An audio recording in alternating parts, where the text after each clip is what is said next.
belly is one of those ingredients that you normally find in a restaurant, really fine, in really small portions.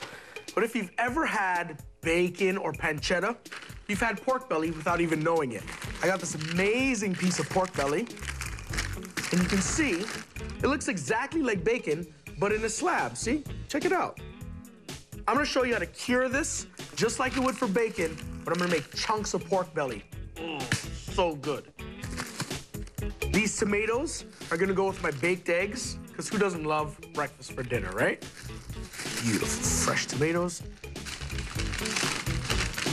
I'm using cremini mushrooms, because they're the perfect balance between full, mature flavor, but young and tender. What's in this bag? Pork and beans. How about pork and lentils? They're both pulses or legumes. I just want to twist it up a little bit with my own styles. I want to get my mushrooms in the fridge so I can start blanching my pork belly. Blanching the pork will help render out some of the fat, so I want to make sure there's enough water in the pot. So once I dice my pork belly, it'll be fully submerged. Crank it right up. To make things easier, this pork belly has a piece of skin on the top. Keep the skin so it's nice and crunchy. But I'm gonna flip it so I don't have to cut through skin first to get to the meat. It's just easier to handle that way. I'm gonna cut my pork belly a little bit bigger because it's gonna shrink by about 20 to 25%.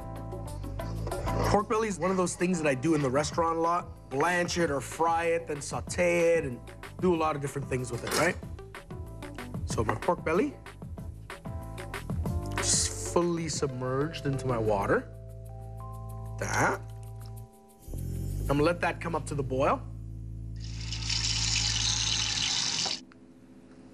Okay. I want to cure this pork belly, so I need to create a pickling solution so I can add additional flavor to the meat. And again, I'm gonna need enough liquid to be able to fully submerge all of my pork belly that's been blanched.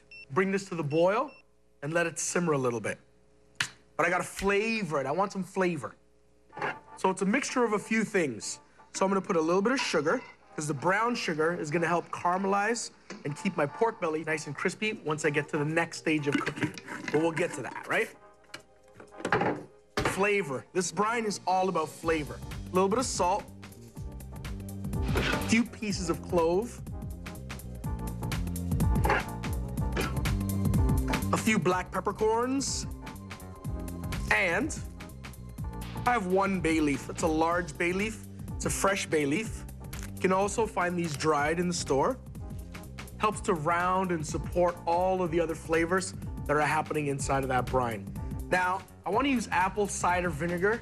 Apples and pork go so well together. So let's mix all these things up.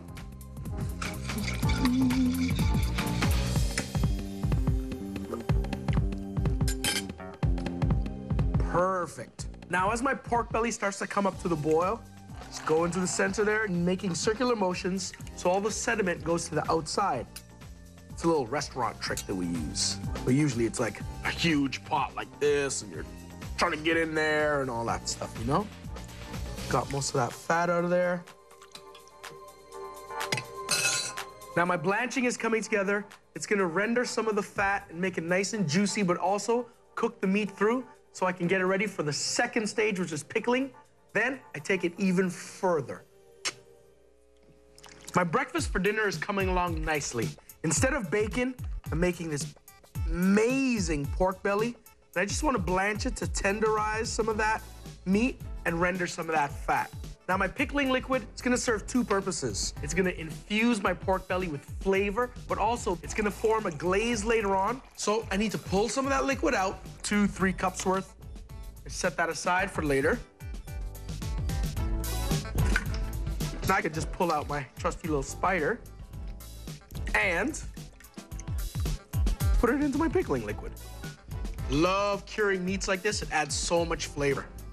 Now I want it to pickle for about 30 to 45 minutes, just on a very low simmer.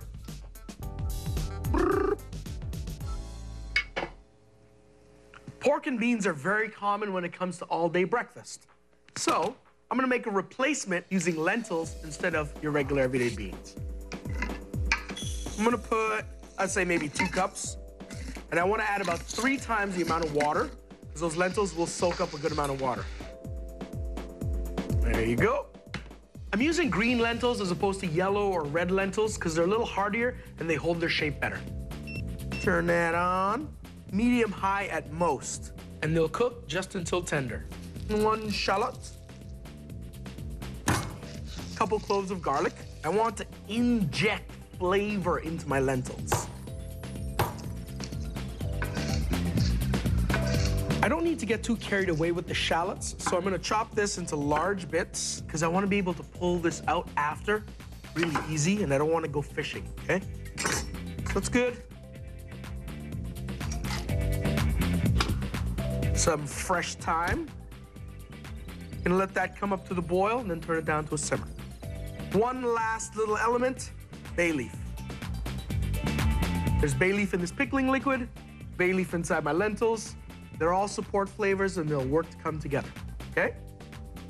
Now I wanna make some sauteed mushrooms to go with this whole breakfast for dinner idea.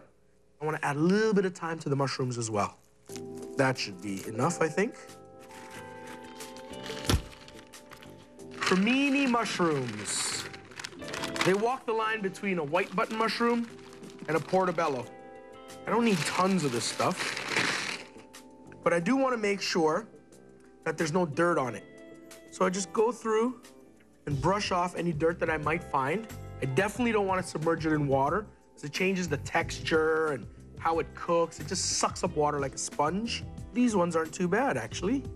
It's good, looks good.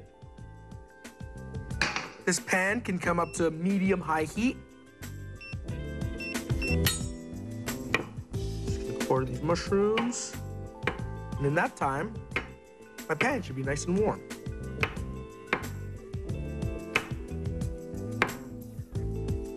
Okay. Chop this thyme, start releasing some of its flavor. Ooh, that is a sharp knife, boy. Okay, and a little piece of garlic. Let's give it a rough chop. Perfect. All right, a little bit of vegetable oil. Vegetable oil has a high smoke point, and it's gonna prevent my butter from burning.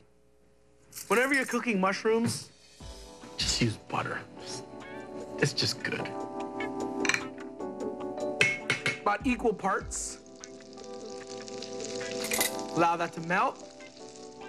In go my mushrooms.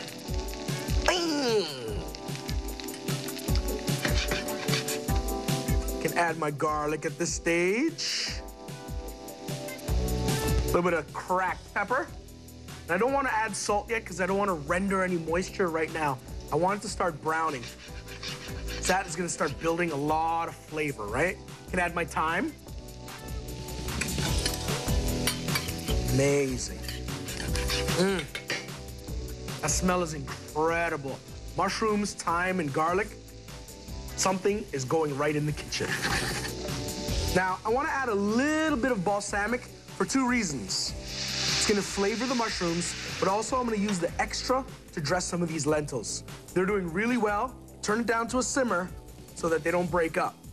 My pork belly is simmering away nicely, and I can see the colors changing as it's sucking up all that liquid. I want to preheat my oven to 350 degrees, and I'm lucky. I got 2 ovens, but if you only got 1, your oven's got to do double duty. I'm thinking breakfast for dinner, so the top of my ingredient list is eggs. What I love about eggs is after you break them, you can beat them, you can boil them, and I got yet another B for the arsenal.